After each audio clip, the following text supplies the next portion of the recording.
right? Grief is a gift because we've loved. And if you had not loved, you wouldn't be experiencing it.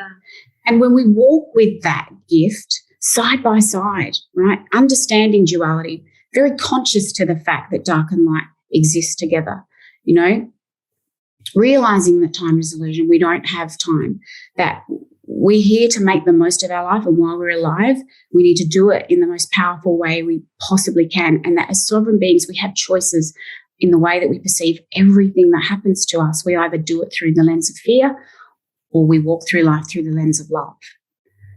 That's it.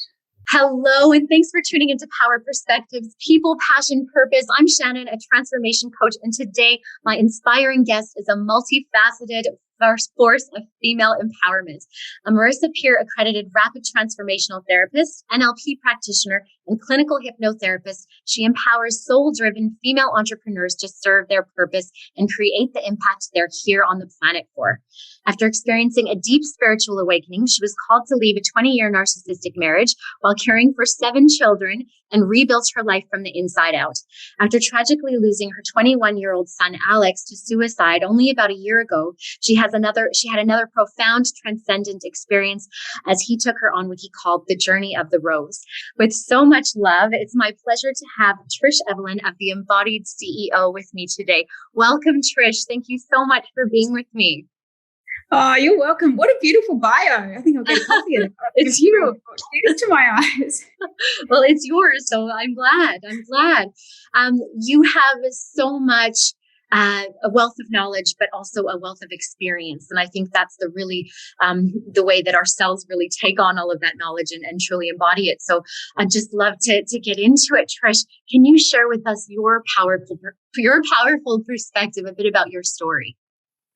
Absolutely. I mean, so much was covered in what we just went through my bio. So yeah, I had a really deep soul catalytic experience 6 years ago. I was in corporate strategy for 20 years as a corporate strategist while I was raising my 7 children on and off, working part-time, and dead to myself, dead to my soul. My relationship was pretty abusive, narcissistic, and I was very much asleep. And I had a deep soul awakening, catalytic awakening around sort of June of 2015. And that sort of drew me and led me into, you know, really my first dark night of the soul, I guess, what's known when we start to awaken to our soul blueprint and why we're here, and how we begin to sort of integrate that higher knowing of who we are and why we're here. And so, yeah, I left. I knew I had to leave, that difficult marriage situation. I had 7 children, and a deeper knowing of love, even though I hadn't really come to understand that meaning, was calling me forward.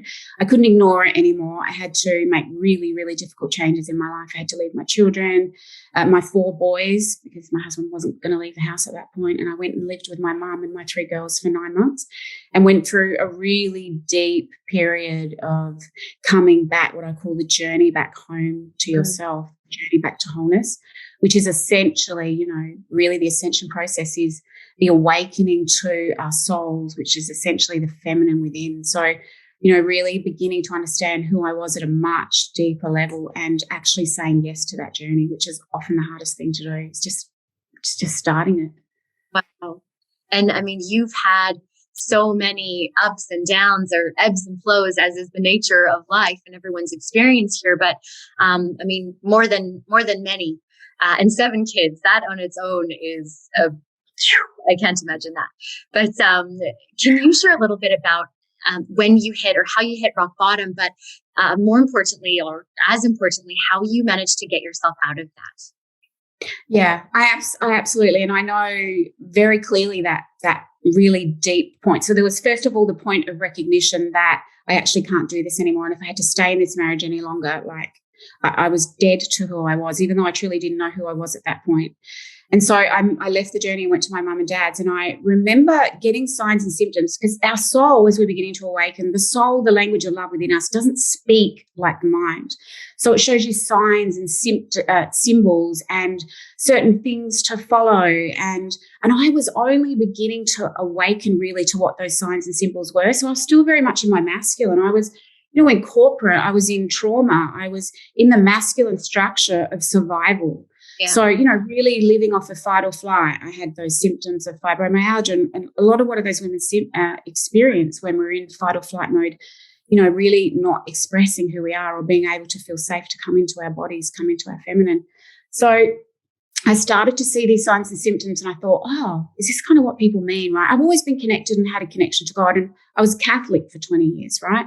So there's a whole nother thing, though, to really begin to embody your soul blueprint, right? Mm-hmm. So what even you said before, one of my favorite sayings ever is knowledge without experience is philosophy. So I was asked, when we're asked to go on these soul awakening journeys, we're asked to go through that process of embodiment. So we actually begin to embody the experience, and that's where we hold gnosis and where we begin to understand wisdom, that feminine wisdom. So I hadn't had really any of those journeys yet, but I remember seeing the signs and symptoms and starting to become open to the possibility that there might be a bigger soul plan for my life and I wasn't actually going crazy. So I was always interested in this word NLP, and I saw it keep repeating itself all the time on my feed on Facebook. But you got to remember here, like I'd left, I was in no idea of actually what my next step was.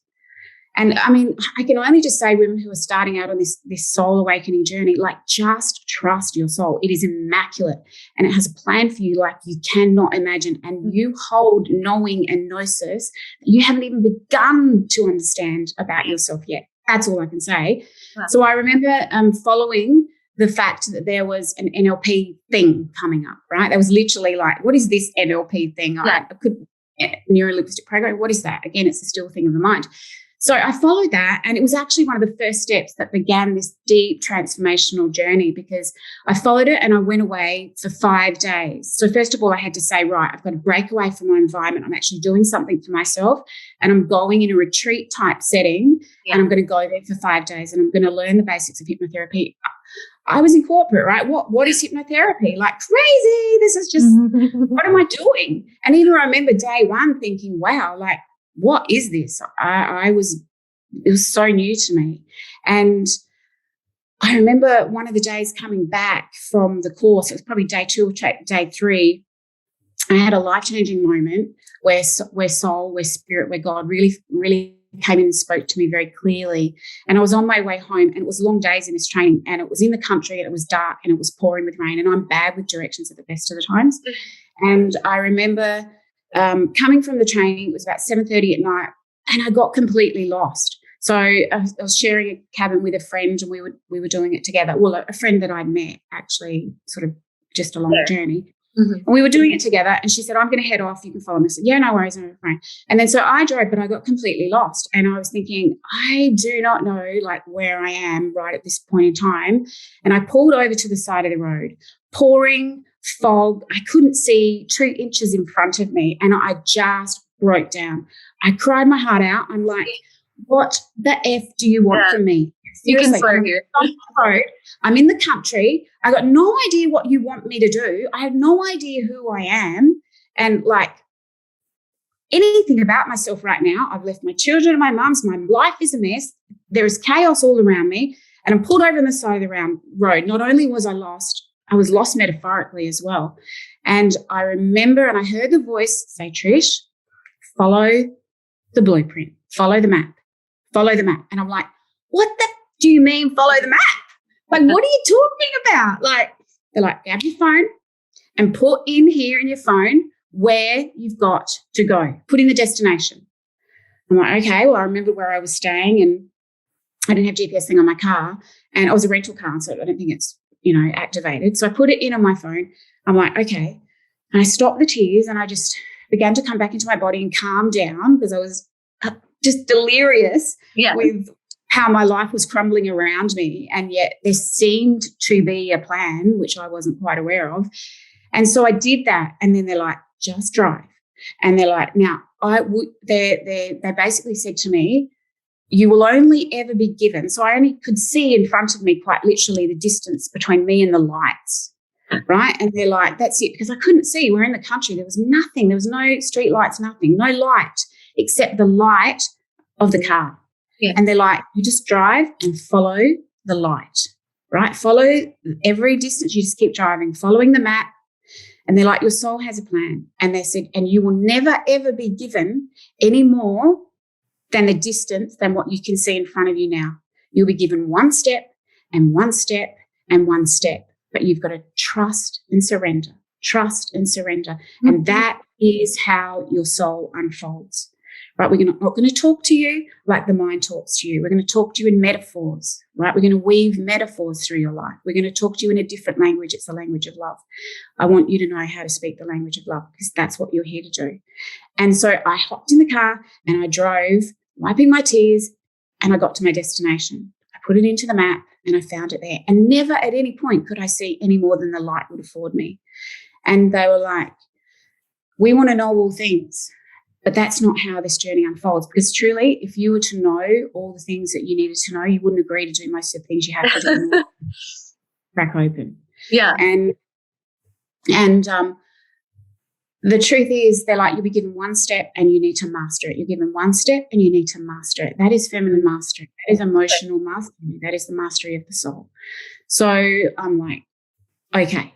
And that was how my journey began. It was from that deepest, darkest point of like, what do you want from me? Why am I here? Why is this happening?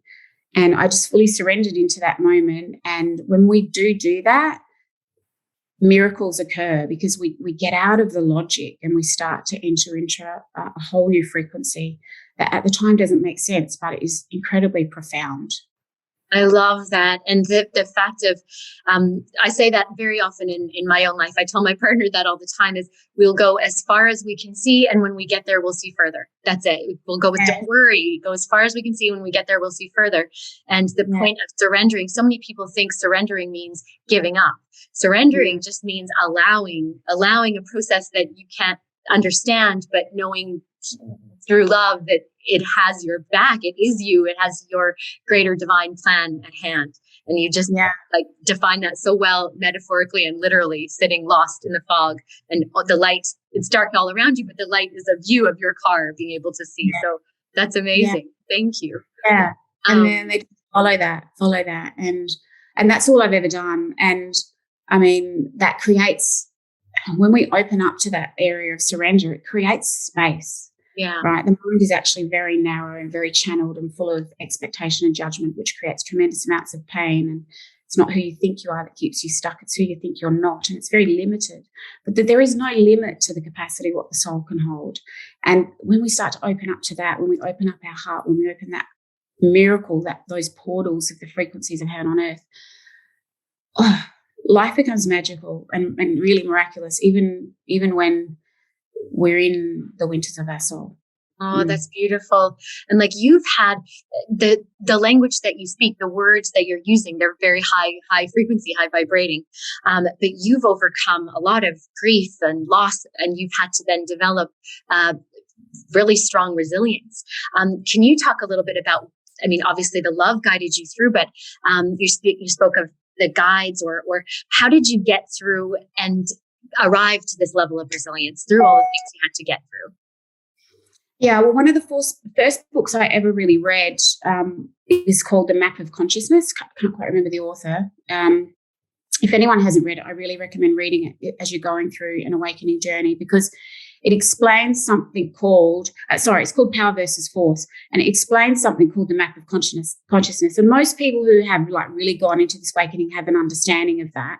So I went on and did my clinical hypnotherapy and trained in that. And then I moved into something called rapid transformational therapy with Marisa, which is really a missing piece for me because she really fully understands the mind, right? And so, you know, it's like when we can go and do these trainings and courses and we think that our soul doesn't have anything to add to that. It absolutely does, right? The course becomes the container and the structure by which you go out and make your offerings in the world.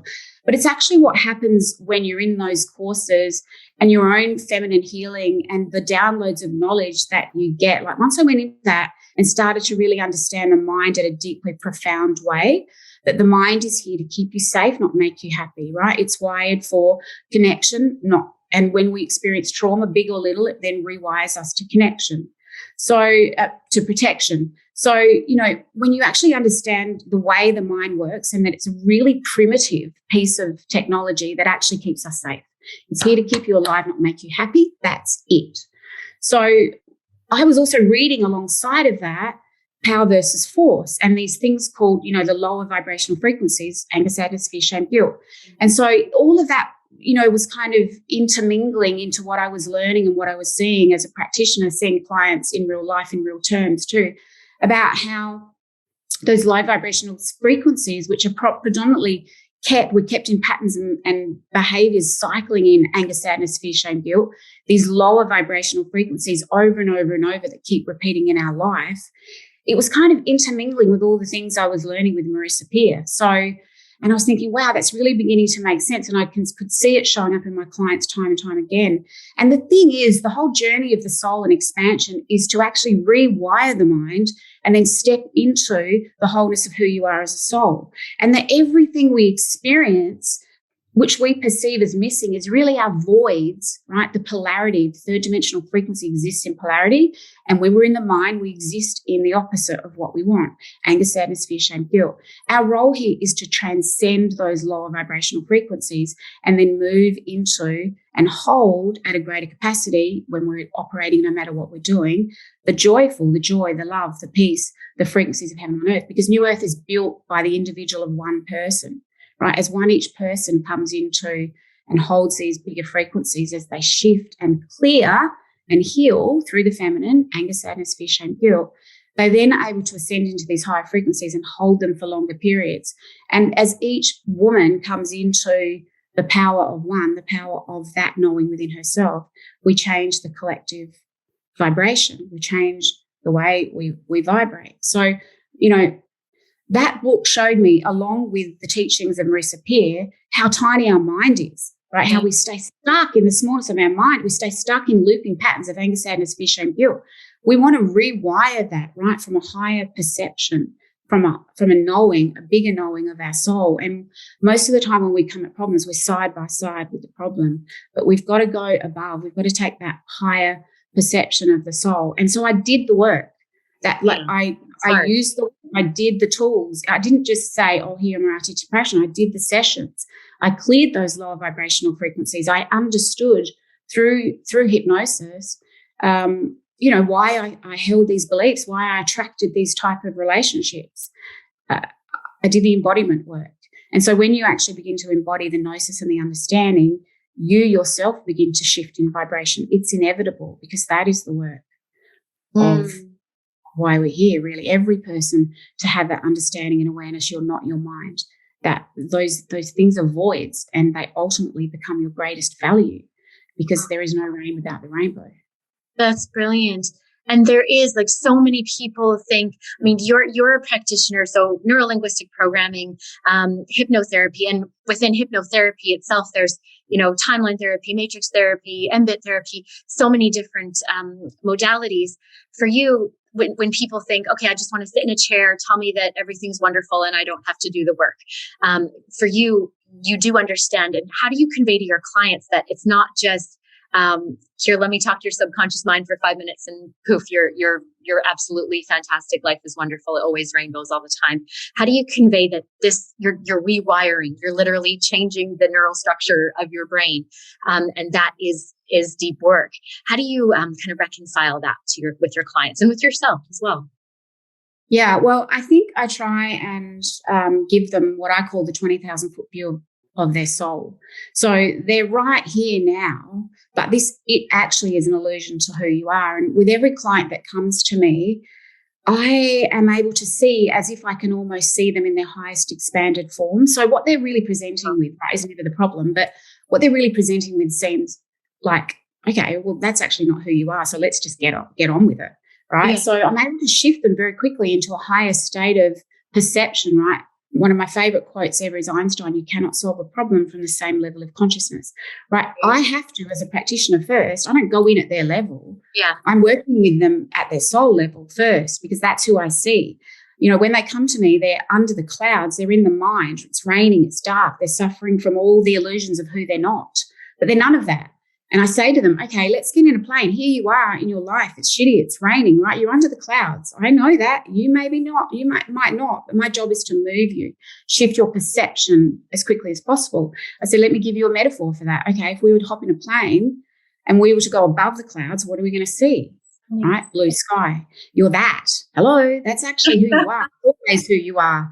But we have to experience in this third dimensional frequency duality. And duality comes to us in painful situations. Duality comes to us through the mind. Duality comes to us in the clouds, in the rain, in all the things we're not. But we don't stay there, right? People stay there. And people stay there because they haven't brought themselves to, a state of awareness. Awareness is all there is. Perception is all there is. When you shift that, you shift like that. Mm. And that's the beauty of like RTT or even deeper unconscious work, because it bypasses a critical faculty. It bypasses the mind. We don't want to know about the mind, right? We actually want to shift your perception and help you remember who you truly are. And when you see yourself from that perspective, you can say, wow, I have the power to change this pattern and behavior because it's not who I am. It's been in alignment with who I am because it's kept me safe, right? I made these limiting beliefs up until the age of 8. Our mind is in theta state, right? So every thought, feeling, and emotion around us, we're making a perception about us. And if we're in any form of abuse as a child, we never stop loving the person. We stop loving ourselves. Yeah. So when we realize that you've created these patterns and behaviors in your life that are showing up now that are making you unhappy, yes, look how brilliant your mind is, right? When you were 7, you told your mind that it's not safe to love. You told your mind that I don't feel, you've got a poor example of a father or a mother or whatever it was, and your nervous system has been rewired to not feel safe. Okay, you've put up all this self-sabotage. That's okay. That's great. You're in survival mechanism, but now you're an empowered adult. You have the chance. You're not that child. Let's create new beliefs. Let's create phenomenal beliefs. Let's tell the mind what we want because it's here to serve you.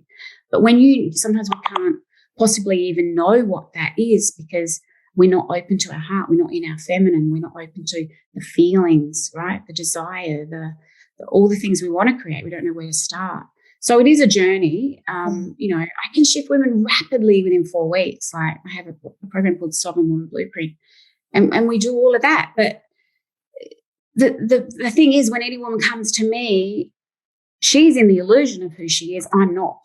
Yeah. Yeah. And I love that you talked about shifting perspective and that illusion. I think that the power of illusion is the illusion of its power. And also that power perspectives, this is what I'm all about, is just continuously shifting the perspective to see that when there's gratitude for something, you can keep leveling up. And I can tell, I can feel your vibe of passion about this, of all the things that you're doing. And I don't know if you can pick one, but if you had to, what are you most passionate about in your field of healing, of helping others, of therapy, of all of it? It's a big question.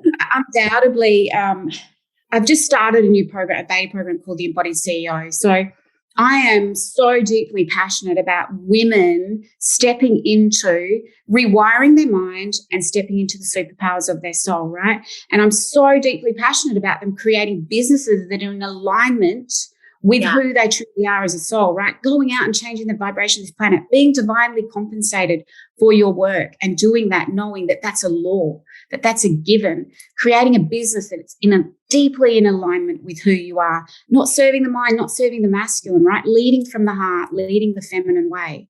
And, we are about to come into a massive paradigm shift where business has to come into alignment with women who hold these frequencies, because we are going to rule, whether business knows it or not, we absolutely will. Love is going to rule. Love has returned to the planet. Love has won.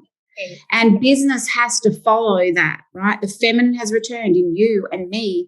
And it's been a long time coming, but she's here, right? It's the integration of the emotional body. It's knowing that the heart, that we are never here in service to the mind, that the mind is in service to love.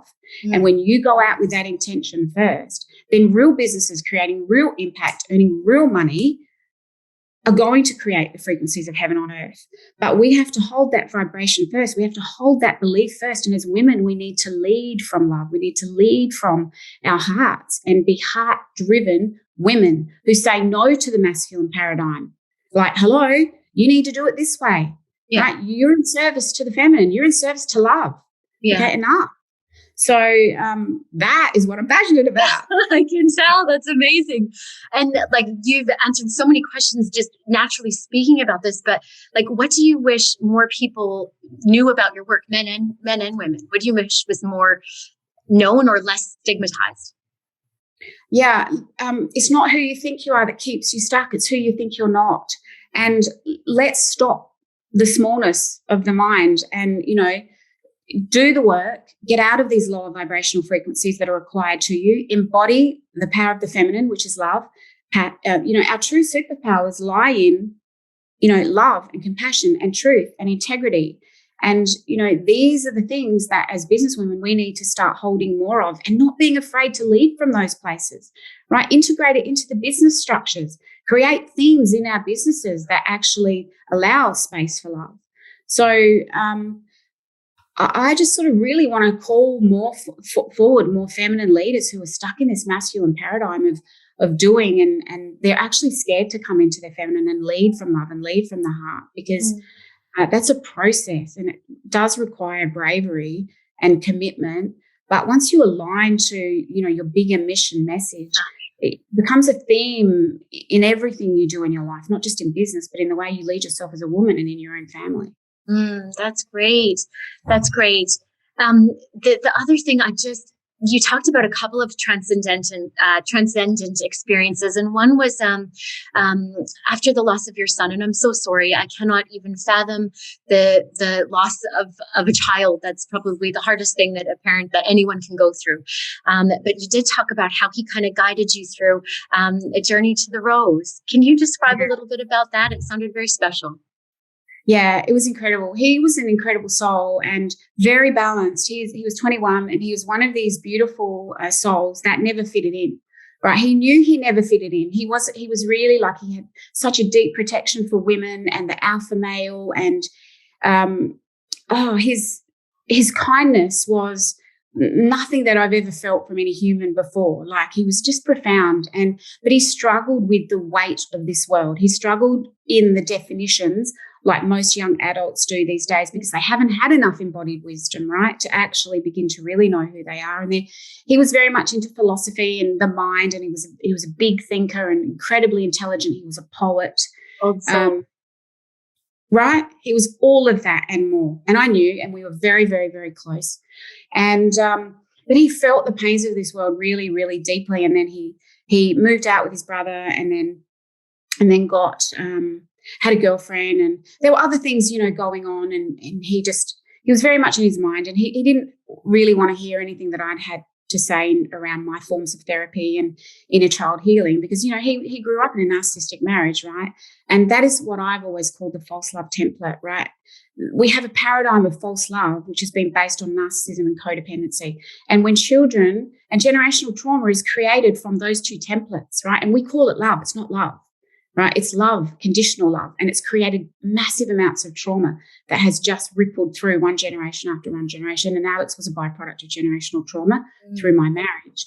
But he was not really of the awareness to know that I really, I need to do some healing. It was all woo-woo stuff for him, or, looking at the inner child, or look, but like most young adults, and even as Marisa Peer speaks, we're a byproduct of not enoughness. And I remember reading in one page of his journal, and he had lots of journals, and I cremated them, most of them with him. They were his private writings, but I kept a few. And I just started a publishing company. I'm going to publish some of his writings. And in one page, it was big writing, and it said, "Why do I always feel never enough?" And Alex was the least of who could ever feel that, right? But it's repeated everywhere, right? This is the generation of not enoughness. This is the illusion of who we think we're not. And it's everywhere. And, when we're disconnected, and we're only in our mind, and we're disconnected from our heart and our purpose and from that love, we get lost in this world, And so Alex went on, had a girlfriend, had a great relationship. A year later, moved out, and then they broke up. And I knew we were exceptionally close. I knew it wasn't going to be good. Yeah. And he hadn't really done all that deep healing, and he was stuffing stuff down. And we would speak about suicide. We would speak about all things. And I remember one time him saying to me, because he had a near-death experience when he went to India, when he was the captain of the college. He was all these things. And he had a near-death experience. And I got the call when he was in India. Look, Alex is, touch and go. He's over in India, I'm like, oh my God, like, what am I supposed to do over here? Yeah. And he said, yeah, I died, like as a matter of fact way. And he goes, yeah, I died. He goes, well, from a spiritual perspective, he goes, I suppose you could say, call it to the light. He was kind of funny about it. He said, all I can say really, Mum, he said, I went to the one. He said, call it whatever you want. He said, I went to the one. He said, for the first time in my whole life, he said, I didn't feel different. I didn't feel alone. I didn't feel disconnected. He said, that was my experience. And after that changed him quite a lot, that experience. And I think he even felt the separation of love even more. He was made for love. His message was profound. And the message that he would have impacted the world with was profound. But so anyway, he just fell into a heap like 6 weeks so rapidly, and I just couldn't reach him, and I knew it wasn't good. But I remember having a conversation with him once, and he said to me, Mum, I'm happy to go. Like, he felt so disconnected. He said, we say we love unconditionally. And he said, but, you're the one that holds on to it. He said, you're not the one ready to let me go. He said, how is that conditional? And I said, oh, okay. You're my child, right? You go. Like, I believe you have all this goodness to give and this greatness. And he couldn't have taught me that lesson more profoundly, like over the last year, that he took me to my defined meaning of love, right, into a much more expansive of true unconditional love, and that is to learn how to love and to let go. And, I mentioned before, 2 things create the most pain in our life, and that's expectation and judgment. And he stripped away so much of ego and so much of the perceptions of even what I thought love was, that, you can only really stand in. He took me to where he was. The miracles that I experienced were transcendent and not normal. After he passed away, so Thursday afternoon, 5:30, 4-ish, he passed away. And the following early hours of the morning on the Friday, I had a message. I heard him say, Mum, I'll send you a red rose to know I'm okay. And I'm like, God, that felt like Alex, that we were incredibly close. And I thought, God, that sounded like Alex. It felt like Alex. And so anyway, I scrolled down, and you would think as you're looking for cremation places, all the really big named places would come up. And this tiny little obscure place come up, which so suited him, because it was like really organic and it was just him. And I clicked on that. It was like, just come up straight. I clicked on it, and right on the front banner was a picture of a red rose. And then I scrolled down a little bit further, and there was another rose on the ground. And I'm like, okay, first of all, it was you, which I wasn't surprised. And second of all, I now know what to do. And so every step of the way, like, Alex was there, and he actually was with me, communicating with me for 3 weeks after he passed away. And I wrote down a lot of what he said. He would only come in sort of really early hours of the morning, and he explained that our frequency was a match at those times. So he would come in very fast. He had a fair bit to say, just deeply profound.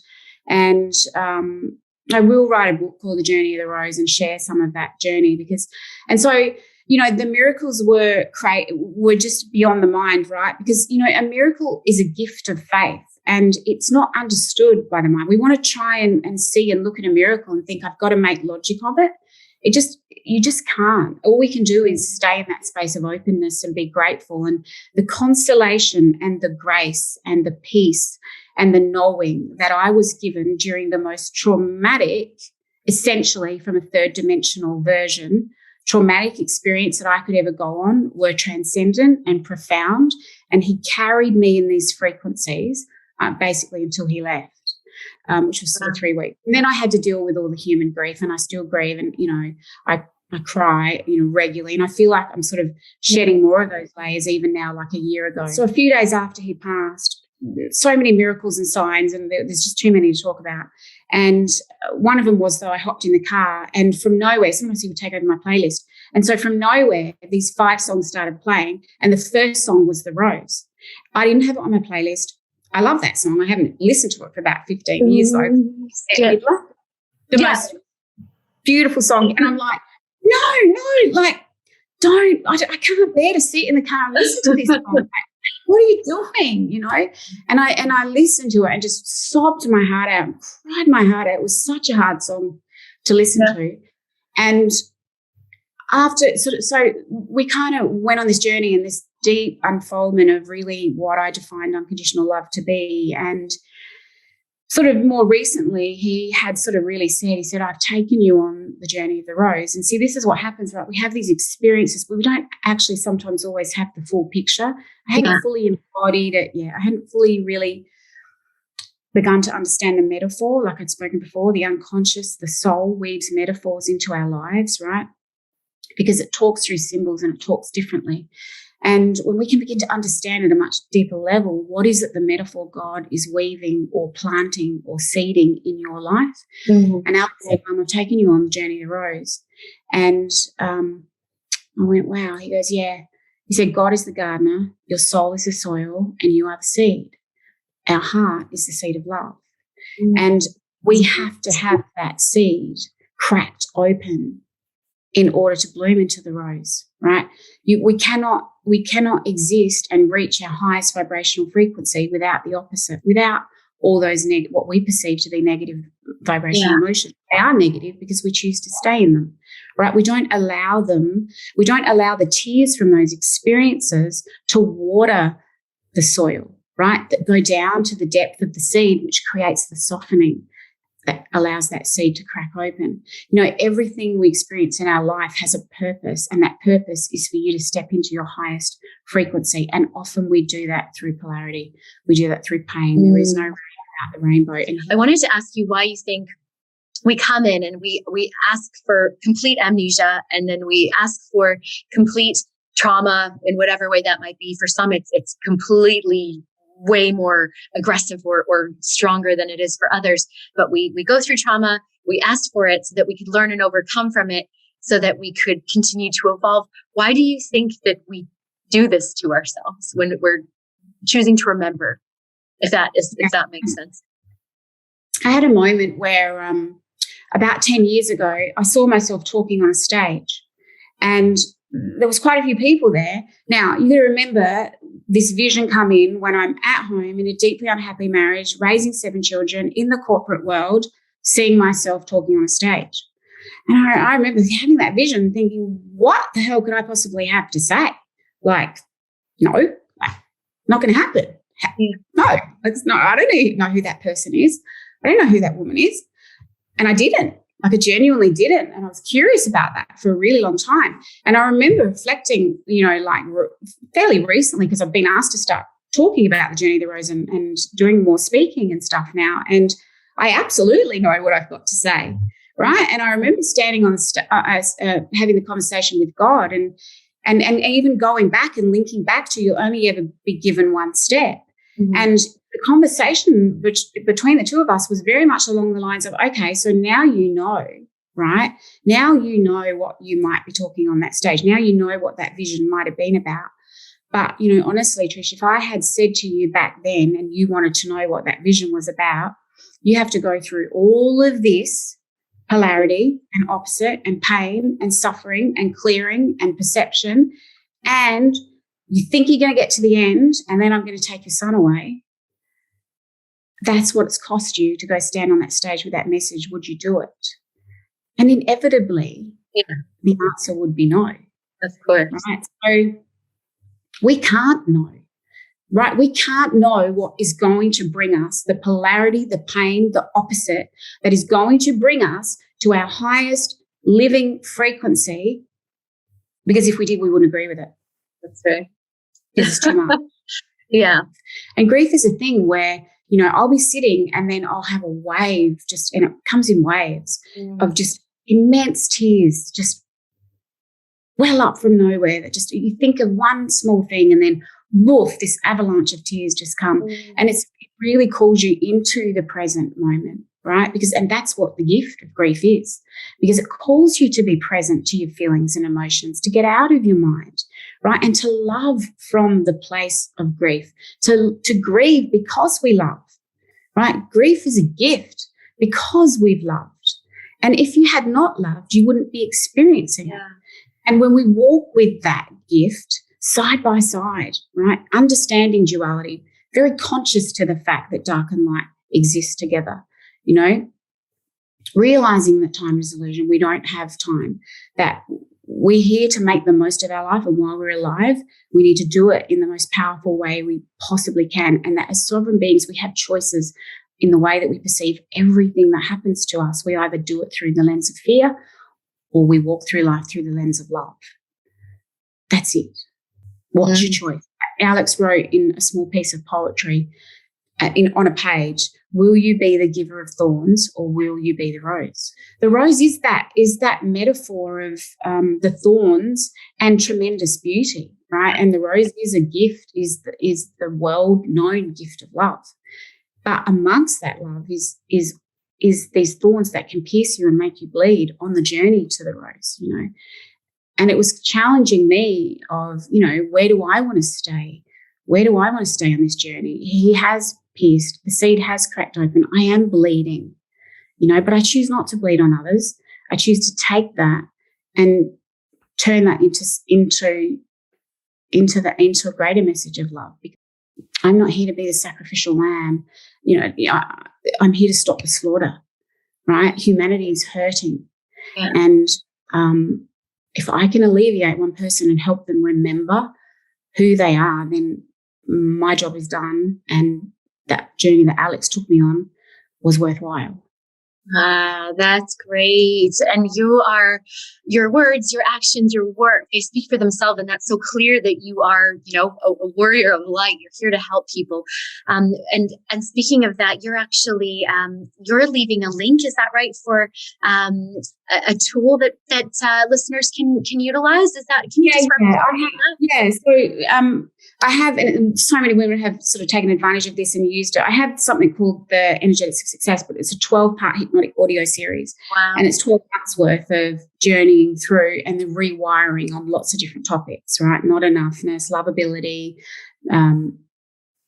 motivation, procrastination, lots of different things. But anyway, I put 3 of kind of my best ones into a little bundle that you can listen to and download. And so you get 3 months worth of deep rewiring of the mind that you listen to as you go off to sleep, starting to tell the mind, this is who I am and this is what I want. Because it takes a while to change a pattern and behavior, right? So when we ever do any kind of RTT work, you get a transformational recording of all the things you want, and then you listen to that, which rewires the mind as you go off to sleep. So there's 3 transformational recordings, one on extraordinary success, one on procrastination, I think, and another one on money, because, you know, they're always the deep callings to experience. So, yeah. I will listen to that tonight. That will be wonderful. Yeah, thank you so much. Thank you for sharing that with our guests.